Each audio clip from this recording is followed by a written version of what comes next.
पहली बात तो ये कि अपने आपको महाराज बोलते हैं। महाराज मुझे किसी एंगल से लगते नहीं है। आपकी जो भाषा है बहुत ही खराब है। एक महाराज की भाषा बहुत अच्छी होनी चाहिए, बहुत ठीक होनी चाहिए, ऐसी भाषा होनी चाहिए जो लोगों को सुन करके अच्छा लगे, ना कि गंदा लगे। आप गाली दे रहे हैं, महाराज होकर के आप गाली दे रहे हैं, और उसके बाद महात्मा गांधी जिन्होंने कुछ किया, आप वोट से सवाल कर रहे हैं। प्रियंका क्या कह रही है, सुनिए जरा। प्रियंका क्या कह रही है, प्रियंका एक सेकंड। गोडसे जिंदाबाद, गोडसे जी की विजय हो। मैं कह रही हूं आप बोले, आप स्वामी हैं ना, एक सेकंड नहीं हूं, मैं कोई साधु संत नहीं हूं, मैं महाराज नहीं चाहिए। नहीं मान लीजिए आप अपनी जगह पे चलिए, आप अपनी जगह पे, आप अपनी जगह, आपके लिए क्या होगा? गोडसे जिंदा होता तो वो गोडसे का सांप बना होता। अगर गोडसे जीवित होते तो मैं उनका फॉलोअर होता। ये जिंदाबाद कह रहे हैं।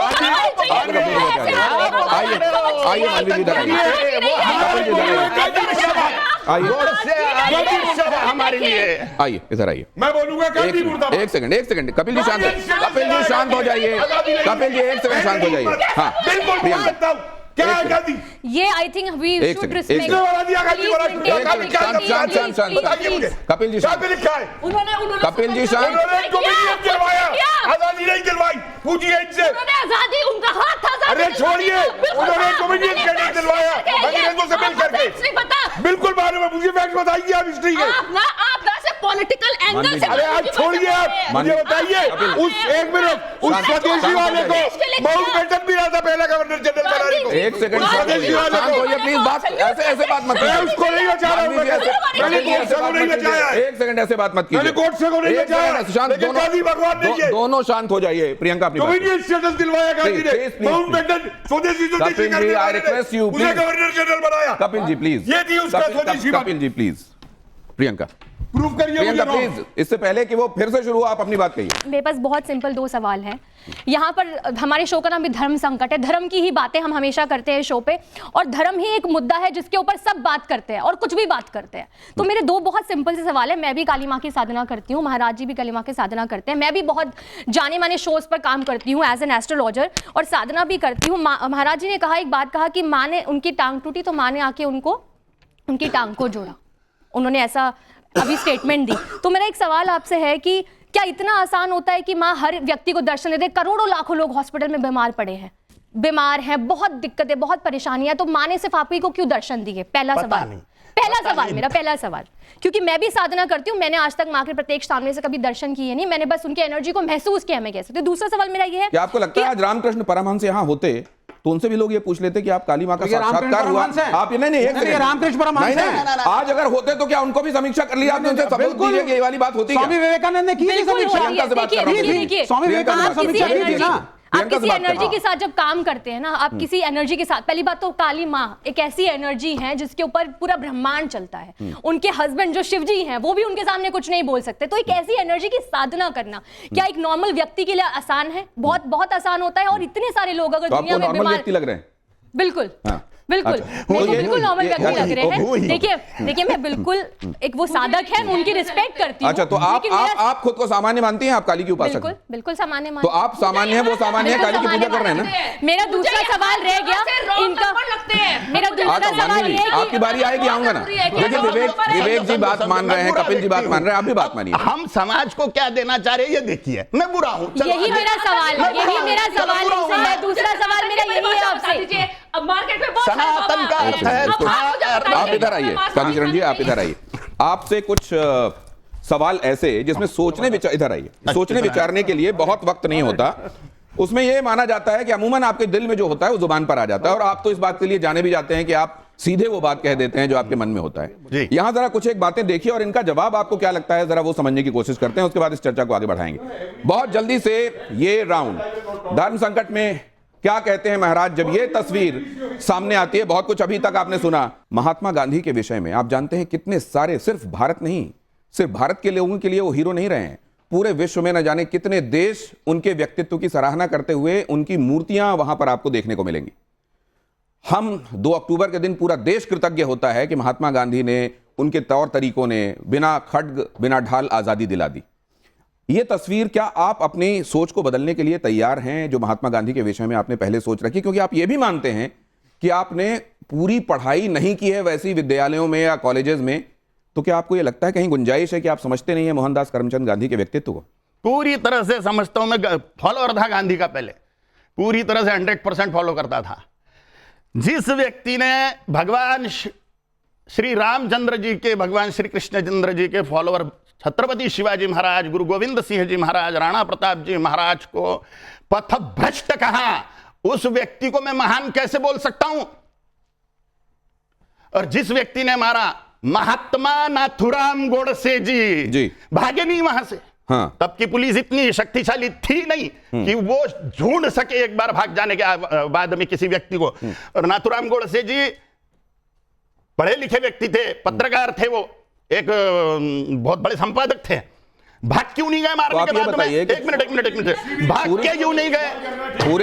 पूरे देश की विचारधारा, पूरे देश की विचारधारा और आपकी विचारधारा में जब फर्क है, तो क्या बहुसंख्यक लोग, क्या आप ये मानते हैं कि जो उनकी धारणाएं हैं वो गलत हैं?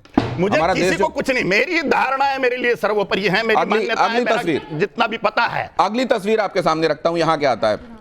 ये आपने बताया, क्या इनको देश के हीरो के तौर पर आप प्रोजेक्ट? मेरे लिए हीरो है, मेरे लिए हीरो है। मेरा अपना जीवन है, मेरी अपनी धारणाएं हैं, मेरा अपना व्यक्तित्व है। मैं जिसको चाहे हीरो मानूं, जिसको चाहे दुष्ट मानूं।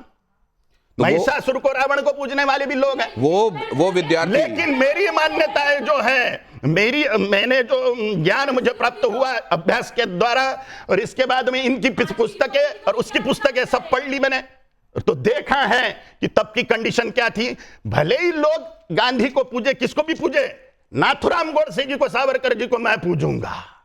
तो आप इनको भी पूजेंगे? बिल्कुल निस्संशय। विनायक दामोदर सावरकर और नाथुराम गोडसे आपके लिए हीरो हैं, और महात्मा गांधी के आप फॉलोअर थे। लेकिन जब आपने महिषासुर मर्दिनी स्तोत्र में एक वाक्य आता है, धनुजनी रोशिणी दितिसुत रोशिणी दुर्मुनि रोशिणी सिंधु सुते। दुष्ट प्रकार के भी तपस्वी होते हैं, बड़ा तप करते हैं, राक्षस, और बाद में दुरुपयोग करते हैं। ये गांधी भी वैसा ही व्यक्ति, बड़ा तपस्वीपना दिखाया और बाद में आपको अच्छा एक बात में समझ, क्या ऐसा ये संभव है कि पहले आप नहीं जानते थे, जानते जानते आपने जाना, तो आपको ये लगा कि नहीं जो मैं मान रहा था वो गलत था? क्या जब आप और जानेंगे तो ये संभव है क्या कि फिर से आपके लिए गांधी आपके हीरो हो जाएं? खत्म हो गया पढ़ना पुराना उनके मामले में, अब रियलिटी सामने आ गई। चलिए अगली तस्वीर दिखाइए। वो कह रहे हैं कि अब इस मामले में और गुंजाइश नहीं है। इनके संदर्भ में आपका क्या विचार है? ग्रेट व्यक्ति है। तो आपको मालूम है कि जब भी नाथुराम गोडसे को किसी ने हीरो बोला या महात्मा गांधी के संदर्भ में कुछ गलत बोला गया, वो नरेंद्र मोदी को कभी रास नहीं आया। उन्होंने इसकी भर्त्सना की, इसका खंडन किया, हमारे मम्मी पापा को भी बहुत सी बातें रास नहीं आती हमारी, फिर भी हम 100% मम्मी पापा को कहां फॉलो करते हैं। कोई हमारे लिए ग्रेट है, इसका मतलब उनको हम 100% थोड़ी फॉलो करेंगे। सुभाष चंद्र बोस हमारे लिए ग्रेट है तो हम 100% उनको थोड़ी फॉलो करेंगे। भगवान बुद्ध हमारे लिए ग्रेट है, भगवान महावीर ग्रेट है, राम जी कृष्ण जी हमारे लिए ग्रेट है, लेकिन हम 100% किसको फॉलो करते हैं? अगली तस्वीर दिखाइए। वो कह रहे हैं कि हम फॉलो तो करेंगे लेकिन उसकी एक सीमा होगी। क्या कहते हैं आप इनके संदर्भ में? ये भी महान व्यक्तित्व है। तो इन्होंने एक बात कही, बटेंगे तो कटेंगे। हाँ। और मैंने आपके बारे में जो रिसर्च की, आप ये बहुत पहले से कहते रहे कि हिंदुओं को कई आधारों पर बांटने की कोशिश हुई है और हिंदू उस षड्यंत्र का शिकार होते रहे हैं, हिंदुओं को उससे बचना चाहिए। निस्संशय सड़ा हुआ वर्णवाद, ब्राह्मण क्षत्रिय वैश्य शूद्र, ये सड़ा हुआ वर्णवाद जो जन्म से मान रहे हैं, 2378 जातियों का जातीयवाद, भाषावाद 17 भाषाओं का, प्रांतवाद 32 प्रांतों का, संप्रदायवाद, संगठनवाद, ये सारे वाद हिंदुओं का सत्यानाश कर रहे हैं। इन सभी वादों का हिंदुओं ने पूर्णतः त्याग कर देना चाहिए और मात्र हिंदू यह पहचान रखते हुए राष्ट्र के रक्षण के लिए, धर्म की रक्षा के लिए एकीभूत होकर वोटर बैंक बनना चाहिए, जिससे हिंदुओं की साख बने। तो क्या आपकी कही हुई बातें ही कहीं योगी जी के कान में पहुंची और उन्होंने प्रकारांतर से बात कह दी? नहीं, वो स्वयं ही ग्रेट व्यक्ति है। तो अपने ही दिमाग में उनकी ये बात, मैं तो बच्चा हूं। अच्छा एक बात बताइए, के द्वारा बोलने के अनुसार तो मैं दुष्ट व्यक्ति हूं। मैं एक प्रैक्टिकल बात आपसे, व्यवहारिक बात पूछता हूं। अपनी ही जाति में, अपने ही वर्ण में लोगों की शादियों के संदर्भ में भी अपनी एक सोच रही। अभी हमने देखा कि बिहार से एक मेंबर ऑफ पार्लियामेंट हैं, उन्होंने बात कही कि देखो शादी विवाह में तुम देख लेना कि जाति क्या है, लेकिन जब देश की बात आती है तो वहां जाति मत देखो। मतलब जाति को भी ये देखना है क्या कि यहां तक जाति रखेंगे, यहां तक जाति, फिर उसके बाद जाति का काम नहीं रहेगा, ऐसा देखना है क्या? जिनको जातियों से प्रेम है, जिनको जाति के साथ में माटी खाना है, मट्टी खाना है, उन्होंने विवाह तक के देखो। मेरा तो स्पष्ट मत है, जिनका खान पान सेम है, जिनका धार्मिक आचरण मान्यताएं सेम है और जिनकी आर्थिक कंडीशन सेम है, उन्होंने शादी कर लेनी चाहिए बिना जाति का विचार किए। ये मेरी धारणा है, ये मेरा कहना है। तो ये जब आप कहते हैं अपने फॉलोअर्स को, तो मानते हैं ये बात? पता नहीं, क्योंकि हम जिसको सम्मान देते हैं उसके 100% बात मानेंगे ये जरूरी नहीं ना। अगली बात देखिए जरा, यहां एक अगला आपके सामने एक सवाल है कि इसमें बेहतर विचारक आपको कौन लगता है और क्यों लगता है? हेडगेवार। वजह? हिंदू राष्ट्र, हिंदुत्व का समर्थन। तो आप ये संविधान की सम्मत बात कर रहे हैं जब आप हिंदू राष्ट्र की बात कर रहे हैं? निस्संशय। कैसे? डॉक्टर बाबा साहेब आंबेडकर जी ने हिंदू लॉ लागू किया था, नेहरू ने मान्य नहीं करा। संविधान के रचयिता किसको माना जा रहा है? ये इस पे आ रहा हूं मैं, आपके दिमाग में आ रही है बातें, मैं आता हूं, आप अपने सवाल रखिएगा। अगली स्लाइड रखिए प्लीज जल्दी से। ये देखिए जरा, यहां पर कालीचरण महाराज के लिए पहले क्या है? गीता है कि संविधान है? क्या है? भगवत गीता। भगवत गीता आपके लिए पहले? हाँ, क्योंकि कोर्ट चलता है कायदे कानून संविधान से, लेकिन वहां पर भगवत गीता पर हाथ रख के कसम खिलाई जाती है, संविधान पे नहीं। इसलिए भगवत गीता प्रथम है, क्योंकि उस पर हाथ रखा हुआ व्यक्ति। लॉजिक, ये कपिल जी आ रहा हूं, इस पर अपनी बात कहिएगा, लेकिन ये भी जरा देख लीजिए। आप जब संविधान की भी शपथ लेते हैं ना, एमपी बनने और वो बनने के ऊपर, तो तब भी गीता पे हाथ रखिए। गीता पे हाथ रखी जाती है संविधान के लिए निष्ठा जताने बताने के लिए भी, इसलिए। अच्छा, यहां पर देखिए, बेहतर हिंदू राजा कौन है, पृथ्वीराज चौहान या शिवाजी महाराज? सबकी मान्यताएं हैं, मेरे लिए छत्रपति शिवाजी महाराज सर्वोपरि है। वजह क्या? क्योंकि उन्होंने कभी देश पर आए हुए, धर्म पर आए हुए शत्रु को क्षमा नहीं किया। अगली स्लाइड देखिए, इसमें आपका विवेक क्या कहता है? सबसे बड़ा हिंदुत्ववादी कौन? गोडसे जी। सिर्फ इसलिए कि उन्होंने गांधी जी पे गोली चला दी? मार वही सकता है जो खुद की बलि देने को रेडी है, जो खुद को बलि दे सकता है वही जान ले सकता है सामने वाले की। जो डर डर के रहेगा वो सिर्फ बयानबाजी, बतियाना, बकबकी। तो विनायक दामोदर सावरकर को आप क्या? वो भी ग्रेट है, लेकिन सर्वोपरि बोला आपने, सबसे ऊपर। तीनों भी ग्रेट थे, वो अपने अपने पद्धति से कार्य किए। लेकिन मेरे आदर्श नाथुराम जी गोडसे, मेरे में इतनी डेयरिंग होती तो मैं भी 4-6 लोगों को टपका देता था, लेकिन मेरे में नहीं है उतनी डेयरिंग। तो ये आप क्या, ये जब आपको लोग सुन रहे हैं, हाँ। तो आप ये कह रहे हैं कि जिसमें डेयरिंग है वो ये काम कर दे, इस देश में कानून देश के लिए मारे और मरे। तो ये जो आपने कानून, संविधान, नियम, कायदे बनाए हुए हैं, ये बलि काय के लिए दी जाती खुद की, देश के धर्म के रक्षण के लिए। कानून के हाथ सब दूर थोड़ी पहुंचते हैं। तो किसी को ये विवेक कैसे पैदा होगा? आपकी ये माने कि ये जो सोच रहा है इसकी सोच पूरे 100% सही है? धर्म ज्ञान से विवेक उत्पन्न होगा। भगवत गीता पढ़े, खूब अच्छी तरह से समझे। सुखदुःखे समे कृत्वा लाभालाभौ जया जयौ ततो युद्धाय युज्यस्व स नैवं पापम वाप्स्यसि। धर्म रक्षा के लिए, राष्ट्र रक्षा के लिए युद्ध करे, खुद मारे और मरे। अगला, एक सेकंड, अगला। अगर आपको आज क्या संसद में आपको आज AK-47 दे दी जाए, 1000, 5000, 10,000, क्या आप यहां से हिंदुओं को उन AK-47 लेकर के बांग्लादेश में लीड करेंगे हिंदुओं को बचाने के लिए? निस्संशय। नहीं तो करिए, क्यों नहीं इकट्ठा करते? कौन दे रहा है AK-47? क्यों नहीं? खाली याद चिल्लाने लगे हिंदुओं पे हो रहा है बांग्लादेश के। बात करना, बात करिए ना, इकट्ठा करिए ना।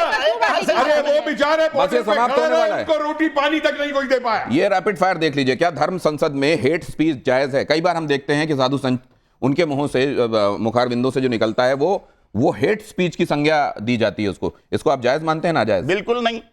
क्यों जायज माने? सत्य बताना अगर हेट स्पीच है तो ये बोलने वाले ही गलत है, हेट स्पीच है करके। सच बताना अगर हेट स्पीच है तो बोलने वाले ही गलत है। तो कई बार उस तरफ से जो आवाजें आती हैं वो भी कहते हैं कि हम जो कह रहे हैं वो सच कह रहे हैं, आप हेट स्पीच कैसे, भड़काऊ कैसे कह रहे हैं उसको? उन पर कहां से ऑब्जेक्शन हो रहा है? उन पर क्या कायदे कानून हो रहा है? उन पर कौन सी कार्रवाई हो रही है? कार्रवाई तो हिंदुओं पे हो रही है, हिंदुओं की तरफ से बोलने वाले पर कार्रवाई हो रही है। अगली स्लाइड देखिए जरा, इसमें आप क्या कहते हैं? ये सवाल कहता है कि दोनों धर्म संसद में कितना अंतर है? स्वामी विवेकानंद 1893 शिकागो अमेरिका, और कालीचरण महाराज जिसमें थे रायपुर छत्तीसगढ़, इन दोनों में क्या अंतर है और कौन श्रेष्ठ है? विवेकानंद ही श्रेष्ठ है, इसमें कोई संशय नहीं है। मैं कहा किधर का कौन? मैं तो बुरा आदमी हूं बहन जी के हिसाब से, झूठा हूं। विवेकानंद जी तो ग्रेट है बहन जी, आपके हिसाब से विवेकानंद ग्रेट है कि नहीं है?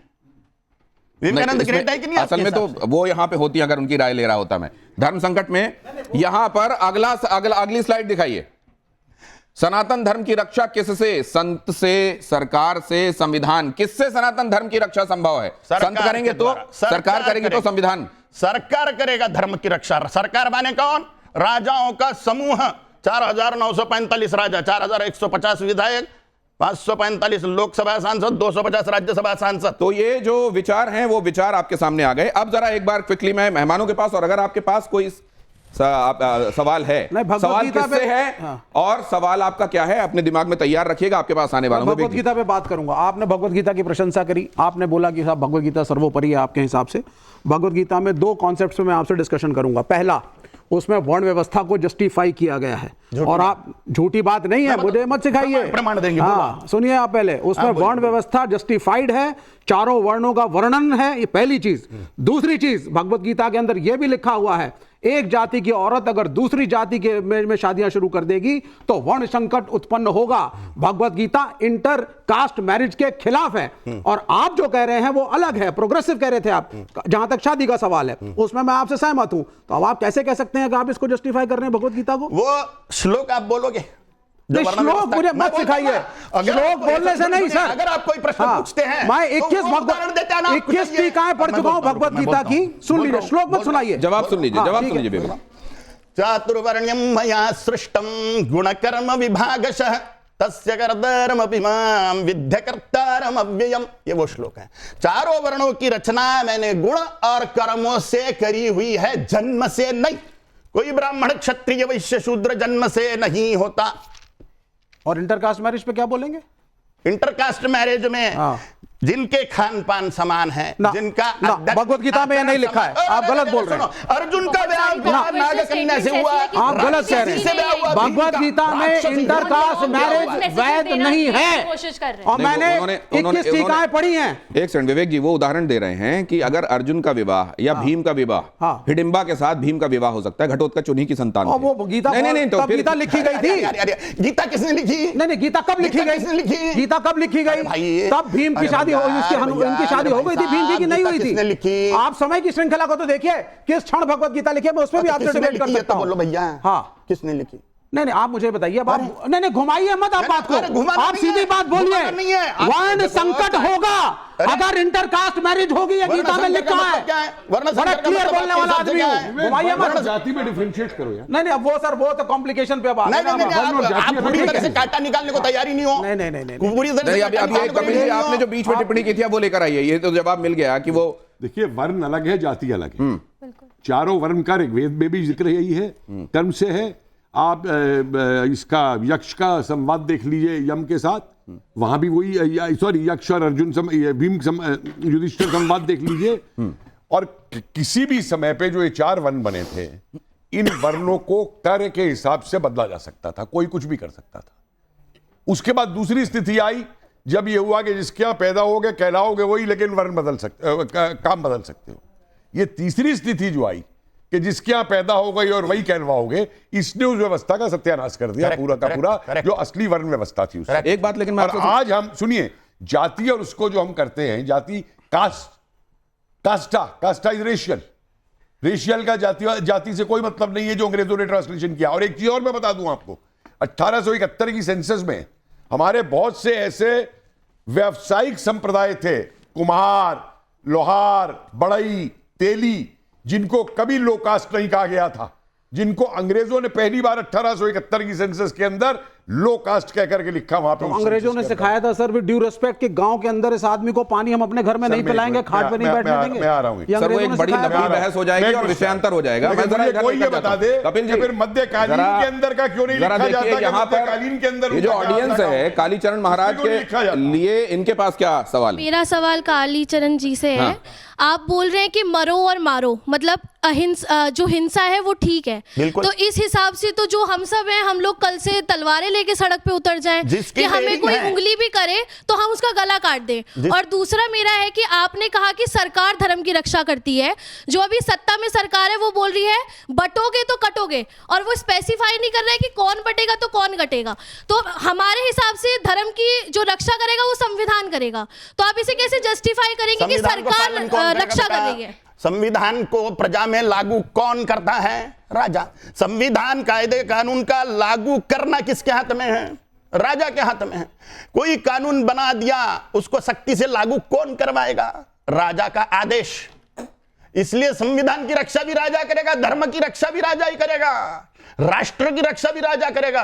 वहां कश्मीर में एक लड़की पर बलात्कार कर दिया, वहां पुलिस भी थी और सेना भी थी, लेकिन ऑर्डर नहीं थे राजा के उनको कि उनको खत्म करो करके सामने वालों को।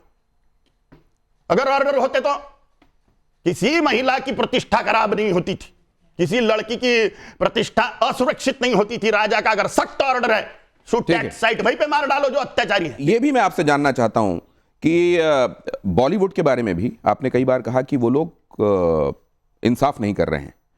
उनकी फंडिंग को लेकर भी आपने बहुत सारी बातें कही। वक्त वक्त पर आने वाली फिल्मों को लेकर भी आप आलोचक रहे। क्या धारणा है आपकी बॉलीवुड के बारे में? जब भी ये जो बड़ा क्षेत्र है समाज पर जिसका बहुत बड़ा प्रभाव है, ये फिल्म सिटी, ये पूरी तरह से हिंदू धर्म विरोधी है, इसमें कोई संशय नहीं है। जो मुंबई की फिल्म सिटी है, क्या बोलते हैं उसको? बॉलीवुड क्या बोलते हैं? बॉलीवुड बोलते हैं उसको। बॉलीवुड नाम की तो कोई चीज ही नहीं है, कोई रजिस्टर्ड जो कंपनी समझते है हैं क्या वो शब्द ही वापरूंगा। जो मैं एक बात ये समझना चाहता हूं, जैसे उन्होंने कुछ एक साधु संतों का जिक्र करके, जो साधु संतों के वेश में रहते थे लेकिन उनके आचरण साधु सम्मत नहीं पाए गए, उनका नाम उन्होंने लिया और पूरी बिरादरी की बात की। उसी तरीके से बॉलीवुड में कुछ एक उदाहरणों की वजह से, उदाहरणों की वजह से क्या आप पूरे के पूरी फ्रेटर्निटी को, बॉलीवुड को खराब नहीं, ज्यादातर प्रमाण बॉलीवुड में हिंदुओं को डोमिनेट करने का है, हिंदुओं के श्रद्धा स्थानों को डोमिनेट करने का प्रमाण ज्यादा है। वही वो दाक्षिणात्य फिल्म सिटी का नहीं है। दाक्षिणात्य फिल्म सिटी भारत माता या राष्ट्रीय निष्ठा और धर्म के मामले में प्रोत्साहन देती है। हिस्सों में बांट दिया है, बॉलीवुड के टुकड़े हो गए। एक बॉलीवुड हो गया एंटरटेनमेंट इंडस्ट्री, एक बॉलीवुड हो गया पॉलिटिकल बॉलीवुड, जो बनाता है कश्मीर फाइल जैसी पिक्चर, जो बनाता है केरला स्टोरी जैसी पिक्चर। क्या ये बॉलीवुड और बॉलीवुड हो गया है? एक सेकंड कपिल जी, आखिरी लेग पर चल रहे हैं हम। हाँ जल्दी से। अच्छा, बात आ गई आपकी, मानवी जी आपने बात कह दी, बॉलीवुड। दिक्कत आज ये हो गई है कि पहले बॉलीवुड के अंदर जब दाऊद कंट्रोल्ड बॉलीवुड था तो आप हिंदुओं का जितना मर्जी मजाक उड़ा सकते थे, समझे? हर साधु संत को ही रेपिस्ट दिखाया जाता था भक्तों का, किसी मुल्ला मौलाना को दिखाने की हिम्मत नहीं होती थी। अरे छोड़िए, बात मुझे पूरी करने दीजिए, इनके पास कुछ फर्क नहीं है, बीच में नहीं बोलते। आज जब ऐसी फिल्में बनने लगी हैं कि जो सनातन को ऊंचा दिखा रही हैं, तो इन्हें तकलीफ है। मुझे एक बात बताइए, सारे इस्लाम वाले गाने का विरोध करते हैं, हमारे धर्म में नहीं है। नाचने का विरोध करते हैं, तो फिर सलमान और इनको क्यों नहीं इनके खिलाफ फतवे पढ़ते? अरे फतवे क्यों नहीं पढ़ते इनके खिलाफ? अरे डिमांड सप्लाई क्या है जो आप करिए डिमांड सप्लाई की बात पे। जी हाँ, आपकी बड़ी डिमांड हो रही है, पब्लिक में जाइए, हिट कराते हैं। धर्म संकट में कितनी बातों का, कितने सवालों का आपको जवाब मिला। धर्म संकट में कई यक्ष प्रश्न ऐसे जिनके संदर्भ में हमेशा ऊहापोह की स्थिति रहती है, उन ऊहापोह की स्थितियों को दूर करने, असमंजस को दूर करने में आज की ये वार्ता कितनी सफल रही, वो फैसला आप कीजिएगा। फिलहाल मैं आप सबका धन्यवाद करता हूं। व्यक्तिगत आक्षेपों से बचें, एक दूसरे को लेकर व्यक्तिगत टिप्पणियां ना करें, मेरी आप सबसे प्रार्थना रहेगी। और ये भी कि यहां जो विचार व्यक्त किए गए हैं, हमारे जो मेहमान आए हैं उन्होंने अपनी जो बात कही है, ये उनके अपने निजी विचार हैं। हम हर एक बात का समर्थन ही कर रहे हों क्योंकि हम इसको दिखा रहे हैं, ऐसा कतई नहीं है। ये बात भी मैं जोड़ दूं। बहुत धन्यवाद आप सबका यहां पधारने के लिए। लेकिन मैं चाहूंगा, मेरी प्यारी ऑडियंस के लिए भी मेरी तरफ से तालियां, आप लोगों ने इसमें हिस्सा लिया। लेकिन मैं चाहूंगा कि भगवती की स्तुति के साथ, भगवती के लिए मुझे वो लाइनें याद आती हैं, प्रमादे प्रवासे विवादे विषादे जले चानले पर्वते शत्रु मध्य अरण्य शरण्य सदा माम कृपा ही गतिस्त्वम गतिस्त्वम त्वमेका। भवानी आपके सुर में एक बार सुन लूं। ये स्तोत्र तो मुझे याद नहीं, आपको जो सही लगे। कालिकाष्टक का एक। जी जी जी प्लीज। ओम सगमाधान सन्यधाम गधनि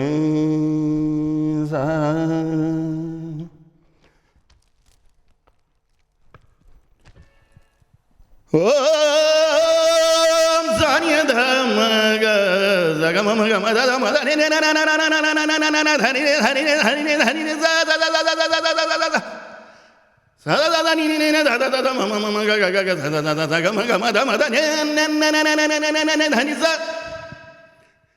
नि नि जा जा नि नि जा जा नि नि जा जा नि नि जा जा धा नि धा धा धा नि ध म म म ध म ग ग ग म ग धा धा धा धा ग म म म ग म ध ध ध म ध नि नि नि धनि जा जा धनि जा जा धनि जा जा ग धा जा नि नि जा जा ग नि जा नि नि जा जा नि नि जा जा नि नि जा जा नि जा जा नि नि जा जा ग ग जा नि नि जा गलद्रक्त मुंडा गलद्रक्त मुंडावली कंठमाला महाघोर रावसुदंष्ट्रा कराला विवस्त्रा श्मशानालया मुक्तकेशी महाकाल कामाकुला कालिकेयम् महाकाल कामाकुला कालिकेयम् महाकाल कामाकुला कालिकेयम् ओम ह्रीं श्रीं क्रीं राजराजेश्वरी त्रिपुरसुंदरी कालिका भुवनेश्वरी नमः। ओम काले